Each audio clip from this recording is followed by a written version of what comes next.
Wala pa. Kasi mas tabi tayo. May nangunguryente dito. Mahirap dito magano sa spot natin. Malabo tayo makahuli dito pag magano tayo. May kasi may nangunguryente.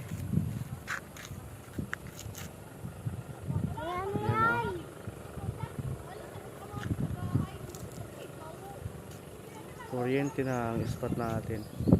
Bahalak pa naman sana bukas dito.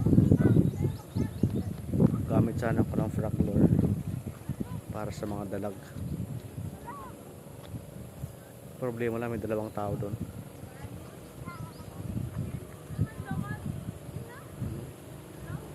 Nangunguryente. So mahirapan tayo dito. Kuryente na yung spot natin.